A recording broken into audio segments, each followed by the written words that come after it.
السلام عليكم، كدايرين الاخوات والاخوان؟ لاباس عليكم بخير؟ اليوم فيديو جديد معكم. غنفصل معكم طونيكا على شكل كسوه. ممكن تلبسوها كسوه وممكن تحل وتولي قميجه. المهم نديرها طويله حتى لتحت.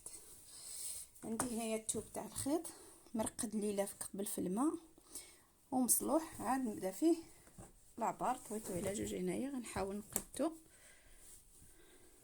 ونبدا نحط العبارات ديالي كما كتشوفوا. هنايا الراس تاع الثوب غنحسب فيه الجلايل اللي غندير فيهم 50، حيت انا بغيتها عريضه لا طاي دو اكس ال، يعني غندير في العبار 50. ها هي، وغتشوفوا كيفاش غنخدم القميجه. غنديرها الداخل في الخارج. نقدر ندير هنايا غير 45 وغتقدني. المهم غنشوف الا ما قدنيش الثوب وغنعاود نحيد الجلال وندير 45، حيت عندي هنايا في الثوب 2.5 متر. وملي ترقد بقات ليا فيه غير شي متر 2.30 متر تقريبا. غنحدد الطول ديالي اللي غندير فيه 1.38 متر.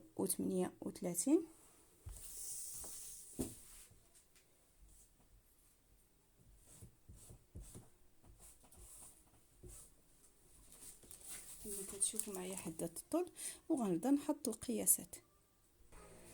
هنا فين حددت الطول غنبدا نحدد القياسات ديالي. غنحط هنايا 20 في الكتاف، ها هي، وغنزل بالتركيز اللي غندير فيه 25.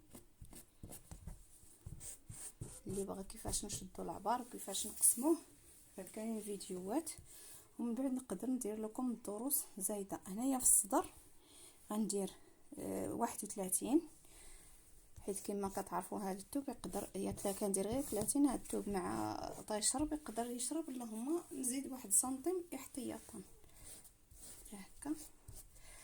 من هنا ما غنديرش موالفه، كنزل من الصدر للتركيز ب 12 سنتيم، ما غنزلش بها، يعني غنزل من نيشان من هنا حتى الجلال ديالي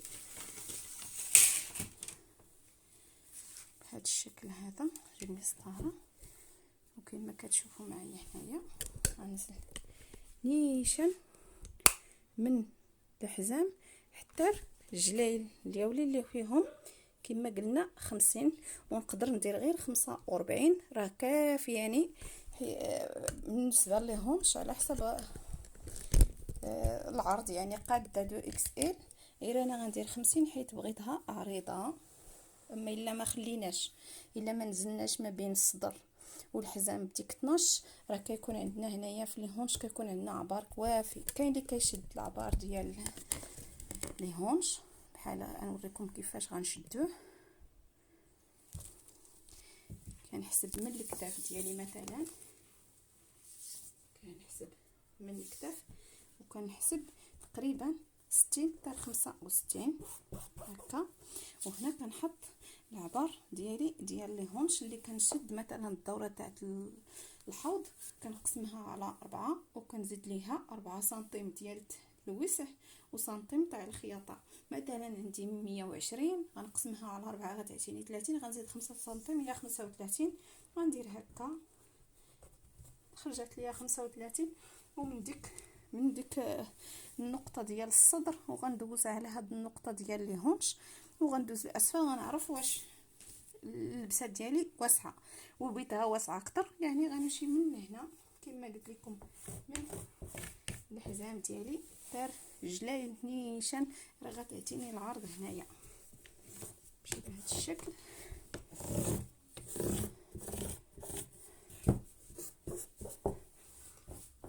واللي بغى هنايا يدخل ب 12 ويدخل بجوج ينزل ب 12 ويدخل ديك 2 سنتيم ودير شويه تاع الايفازي، هو حر. كما كتشوفوا معايا هذا هو الخلف. غنقطع هنايا، غنجي للكول، غنحاول نرسم لكم في الورق، ندير لكم باترون في الورق اللي ما فهمش. هنايا في الثوب ندير هنا الكول ندير فيه 8 ونزل بجوج، وهنايا غنزل بجوج سنتيم. وهنا التركيز ديالي كنمشي بهكا، وممكن نستعن بهاد المسطره هذه بحال هكا ونرسم كيجي هو هذاك. صافي انا غنقطع الخلف وغنوريكم كيفاش غندير الامام. كما كتشوفوا هنايا كحلت داك الثوب اللي بقى، يعني اللي كاين قطعنا الامام حزتو، وغنشد هاد الخلف، هاد الخلف اللي صوبت غنخليه هنايا قياس واحد 6 سنتيم الا عندي الثوب، الا ما عنديش ممكن انني نزيد البنطه من بعد. المهم انا غنحاول انني نشوف واش قدني ولا ما قدنيش، ومن بعد نوريكم اش درت. هانتوما ها القياس اللي خليت هنا ها هو، وحطيت الخلف ديالي، ويني غتشوفوا معايا هنايا هذا الطرف كامل ديال الثوب راه هو تماك الجانب الاخر مناش قطعت الامام.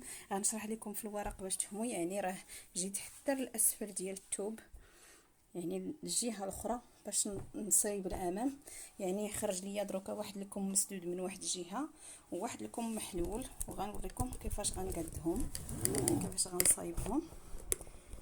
غنقطع الامام كما قلت لكم، خليت هنايا قياس الصدافي قياس الازرار، وغنقطع ونشرح لكم في الورق بالتفصيل باش تفهموا، حيت واخا هكا الكتب راه ما كيبانش وزايد كاع مزوق ما كيبانش كتر. المهم انا غنحاول نشرح لكم في الورق كما العاده باش تفهموا مزيان.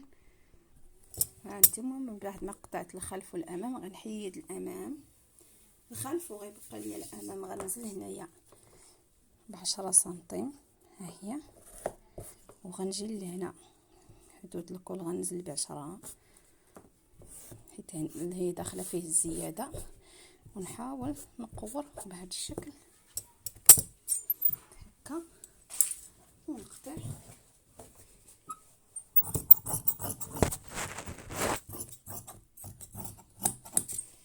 غنرجع هنايا وغنعلم هاد الزياده اللي زدت باش نعرف شحال غنطوي. تقريبا غنخلي فيها غير 1.5 ونطويلها بلا ما باقي باش تعطيني بلاصه الازرار. هنايا الكول عفوا الكتف ديال الامام نحاول نقص منه 1 سنتيم كما العاده بهذا الشكل، ونخرجوا نقطه الصفر. والتركيز ديال الامام يعني نحاول ندخل هنايا 1.5 سنتيم بهذا الشكل هذا كما كتشوفوا. هذا هو الامام والخلف. بالنسبه للاكمام كما قلت لكم يخرج ليا واحد مجموع وواحد ملقم، واحد خرج هو محلول من الفوق والتحت بهذا الشكل،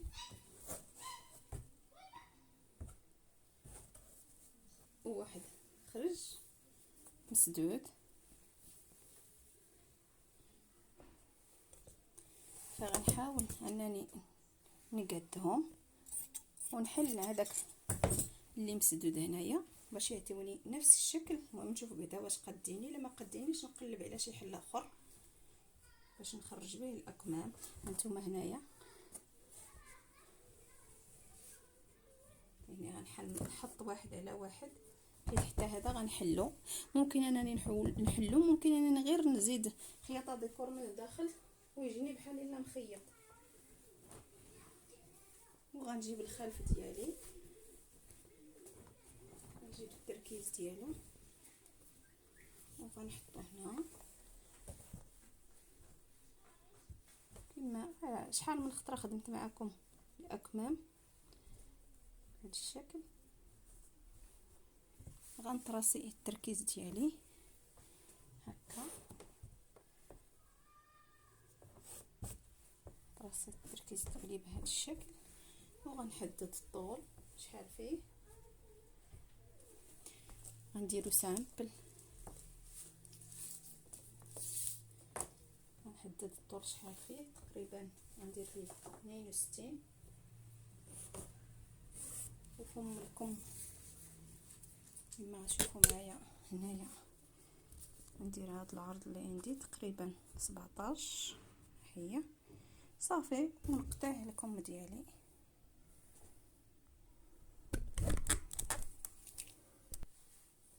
كما كتشوفوا معايا هنا الاسفل يعني الجلايل، غنجي لهنا غنحسب تقريبا واحد 15 سنتيم. انا غنوريكم العباره بالضبط. هي خرجت لي هنا 14 15 سنتيم.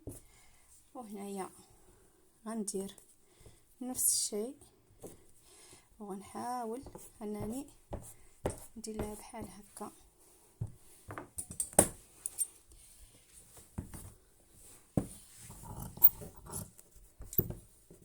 تعطيني هذا الديكور في الجانبين بحال الشكل تاع القميجه، بهذا الشكل هذا في الجناب. صافي بقى ليا هما الاكمام، بقات ليا يا اما السجفه ولا البيي. المهم غنشوف هادشي اللي بقى ليا من دوك الثوب. ولكن ما قلت لكم راه هذه كتلبس تار 2 اكس ال تار 3 اكس ال. غنخرج منهم السجافي ديال الامام باش نفيني الكول وندير معكم الباطرون. هانتوما كيفاش كنخرج السجفه. غنجيب هنايا جوج بروفه تاع الثوب. شوفوا هنايا ديك البلاصه نحيد واحد باش يبان. ديك البلاصه اللي كرانيت اللي علمت غنوفي فيها واحد قياس سنتيم،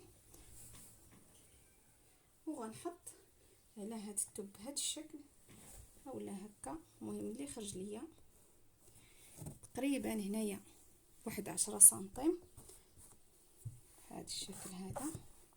ونطراسي الكول ديالي.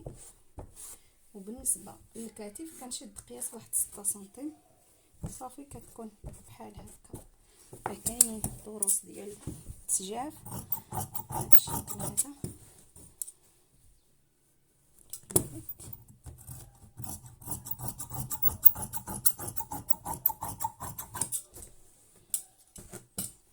هذا باش غنغلف الامام.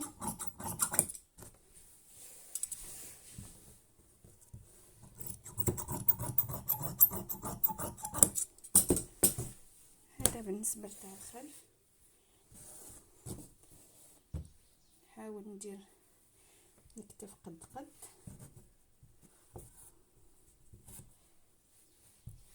هنا 8 سنتيم، هنا كنزل بجوج وهنا 6 سنتيم. وهذه السجفه ديال الخلف كما كتشوفوا معايا.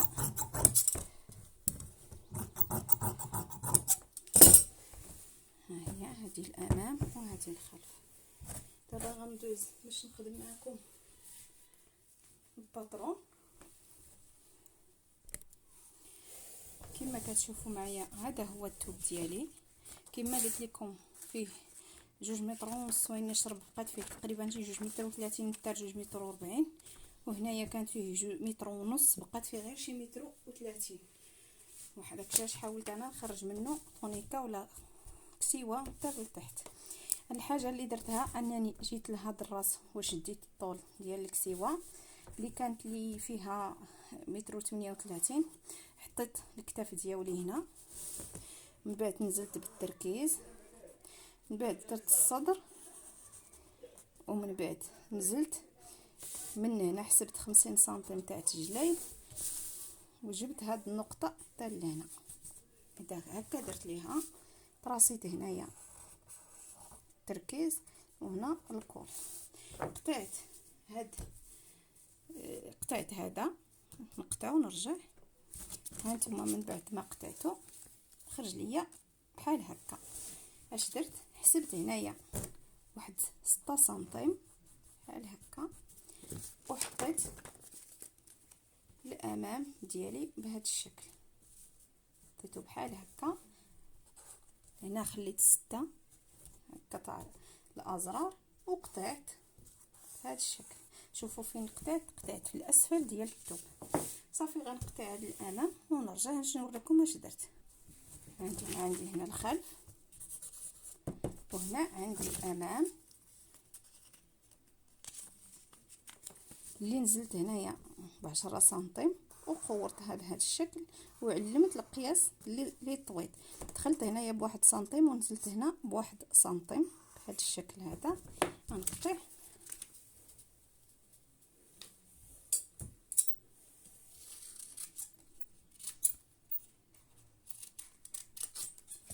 وجاني هذا الشكل. هذا الخلف هذا الامام جمعتهم بحال هذا الشكل وجيت لهذا الاسفل.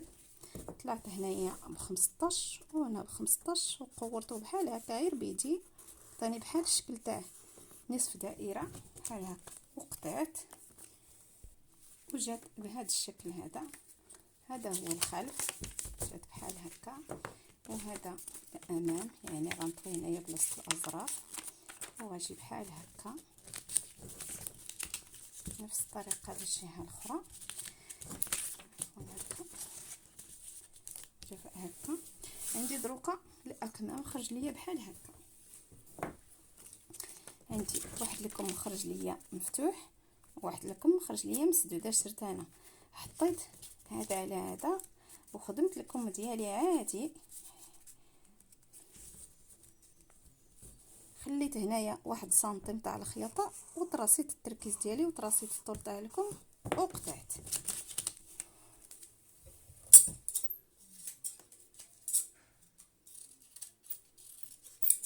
من بعد هنايا غيبان لكم واحد لكم محلول غندوز ليه الخياطه باش يتزدى، وهذا غنقلبو وغندوز انا الزاير واحد شويكوك ديال حتى هو نخيطو غير باش يكونوا بحال صافي ونخيطهم عادي. من بعد فصلت السجفه. الا بغيت نتشاركها معكم حتى هي بالنسبه للسجفه بحال هذا الشكل. السجفه المحلوله حطيت الجهه المحلوله على الجهه المحلوله بحال هكا وطراسيتها بحال هكا، نزلت هنا بواحد 6 سنتيم ودخلت هنا ب6 سنتيم هذا الشكل مكتوب على 2. والجهه المسدوده زيد عليها جهه مسدوده بهذا الشكل وطراسيت هنا 6 سنتيم وهنا 6 سنتيم وقطعت. هذه هي السجفه تاع الخلف والسجفه تاع الامام. نتمنى من الشرح يكون مفهوم. الخياطه راه عاديه، يعني غنخيط الكتاف مع الكتاف ونلصق الاكمام ندير السجافي وندير الصديفات. المهم انا غير الشرح ديال الفصاله هو اللي وريتكم، ونتلاقاو في الشكل النهائي. كما كتشوفوا معايا هنايا من بعد ما سرجيتها لاحظت بلي الكول جا عريض تجبد بالسرجي وهو يعرض، ولهذا غنوريكم اش غندير ليه. شفتوا دوك السجفات اللي خدمت ها هما، غندير واحد التغيير غنشد هاد السجفات هادو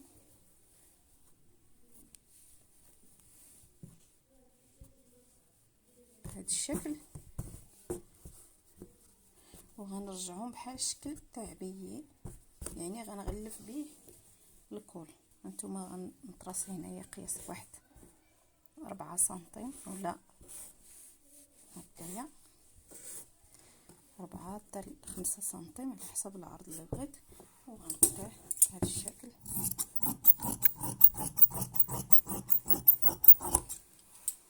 هذا. وغنشد الامام اللي جا عريض وغنجي تقريبا حتى النص، يعني كنخلي نفس المسافه اللي خليت من هنا لهنا تقريبا، وكندير واحد 2 بليات صغار وكنشدهم هكا بهذا الشكل.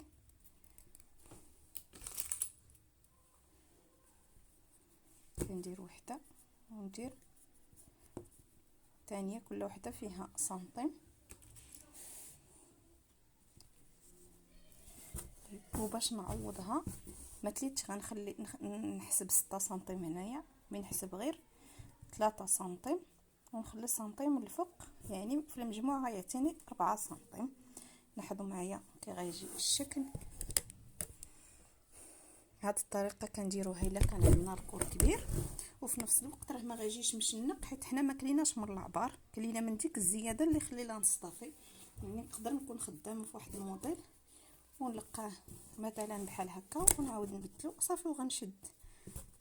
هانتوما غنشد هذاك الثوب وغنخيطو هكا وغنرجعو بحال الشكل تاع بي بهذا الشكل ونفيني به الكل. صافي هادشي اللي غندير. داكشي علاش ما تلي تخيط حتى نشارك معكم هذه الفكره. يلا نتلاقاو في الشكل النهائي. قبل ما نتلاقاو في الشكل النهائي غنوريكم كيفاش غنركبوا الصداف ماشي الصدف، كيفاش غنديروا العروات ديال الصدف، يعني غنديروا دوك العراوي تاع الصدف. غنوريكم كيفاش كنخدموا بالماكينه الكبيره الا ما عندناش الماكينه ديال الصدفي. كما كتشوفوا معايا هنايا باش نخدموا بلاصه الازرار وحنا ما عندناش مثلا الاله تاع الازرار، كنشدو هنايا البلاصه د المرض تاع الازرار وكنديروا ليه الفيزلين، كندوزو البريسان. انا غنوريكم غير في قطعه صغيره باش غير تفهموا.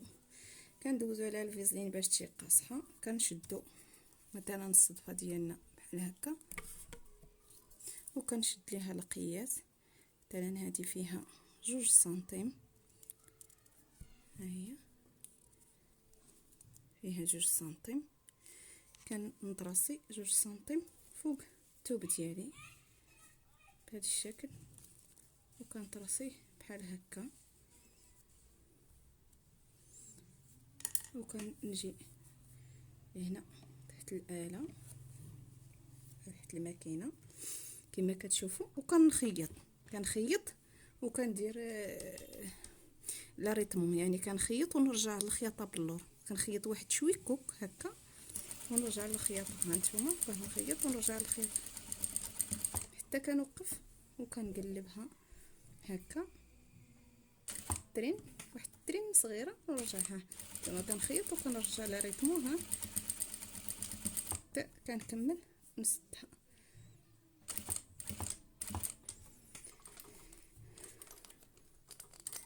كتجي بهذا الشكل هذا.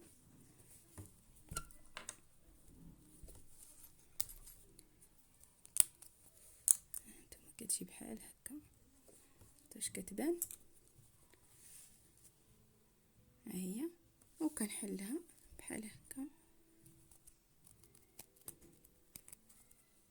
وها هي بلاصه الصدفه كما كتشوفوا معايا كتجي جيده الا ما عنديش الاله ديال الصدفي. صافي ونوريكم دروك الشكل النهائي من بعد ما ساليت. كما كتشوفوا معايا هذا هو الشكل النهائي ديال اللبسه ديالنا. هادو هما دوك البليات اللي درت. هذه هي فتحه الازرار اللي خدمت غير بالماكينه العاديه، شوفوها معايا. بالنسبه للاكمام ديك الخياطه اللي قلت لكم درت من الفوق ما كتبانش، وهنايا جمعتها ودرت 2 ديال الازرار جات بهذا الشكل، بهذا الشكل هذا. وهنا ديك الفتحه تاع الجانب شتو راه ما بايناش، كتجي بحال مقوره من التحت. وهذا هو الشكل النهائي. نتمنى ينال الاعجاب ديالكم، نتمنى من الفيديو ينال الاعجاب ديالكم، ونتلاقاو في الفيديو القادم ان شاء الله.